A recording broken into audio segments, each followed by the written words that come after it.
Namaste, I'm JV Dr. Sapna Gehlot and my session is on characteristics of the topic is the characteristics of power. Now, power is you can say it is a relational because according to Lasswell and Kaplan, power is always relational. It is not the property of one single individual. At least two actors are required, one who exercises power and the other upon whom the power is exercised. Power is an interpersonal relationship. Those who hold power are empowered. They depend upon and continue only so long as there are continuing streams of overpowering the response. Next is the power implies some possession. In the first place, power implies some sort of possession. When somebody gets power, he gets something that he lacked earlier. That something is a competence to attain act or acts while others cannot do. Illustrating these strategic remarks, when one is elected to office, he receives with that office certain stated powers to have and to hold like possessions.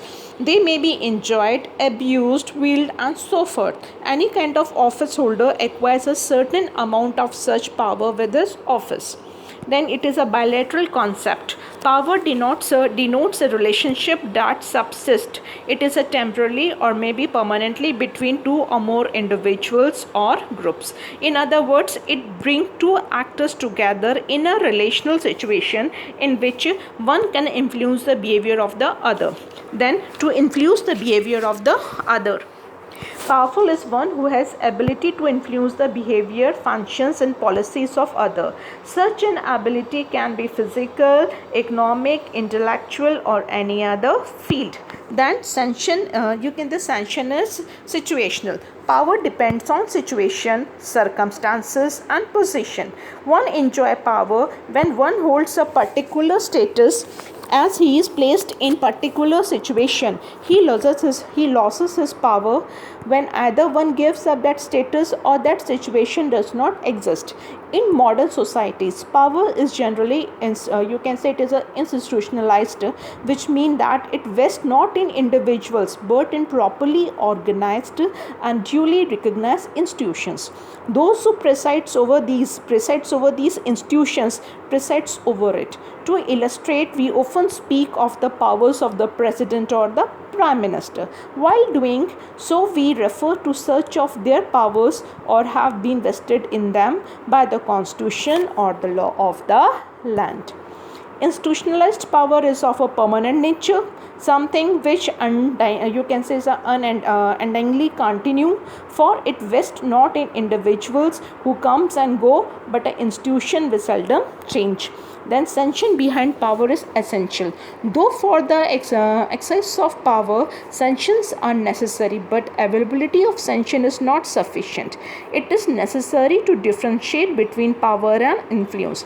The person threatened with the use of sanction must be aware of what is expected from him and must know the alternatives which face him in the case of non-compliance. Then power is functional. Simple.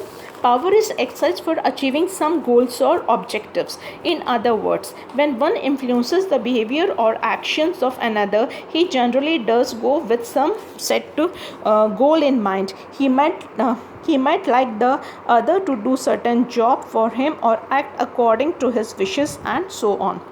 Then actual power bearer is not clear. Power has two aspects, actual and the potential. By actual power, we mean that power which a person or community actually uses. Potential power is that power which is a person or a community can exercise, although the same way may not be actually exercised. In parliamentary democracy, there is so-called a cabinet dictatorship, but actually there is a dictatorship of bureaucracy behind it.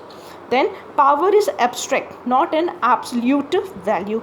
Power cannot be seen, but it can only be felt. It is not a physical. One cannot set power in the concrete form. Robert and जो लास्वेल है, they are जो बहुत thinkers हैं, what they said कि they are of the opinion that power is not an absolute value but one among many other values. The people want power because they wish to use in the means for achieving other values. It is thus an instrument for seeking values. It is thus not an end in itself but also means to an end. And the next thing is power depends on its own use, because the president of country has vast powers and he actually uses them. But the president, for example, the president of India is only a constitutional head, so he does not use that power. Then power have goals. Many goals of the power has many goals. You can say that there can be power such as the collective good and pursuance of unconscious motives, etc. So these goals can be modified or the reformulated in view of change of leadership of prevailing circumstances. So very in a simple हम क्या कह सकते हैं कि characteristics of power में क्या होता है कि again ऐसे यू बता रही हूँ आपसे कि it is a power is relational होती है. It is power implies some possessions होता है. ये एक bilateral concept होता है. To influence the behavior of other, it is essential भी होता है. Then power is a functional and sanction behind power is essential, and actual power bear is not clear, and power is abstract and not an absolute value, and it depends on its use and it has its own goals.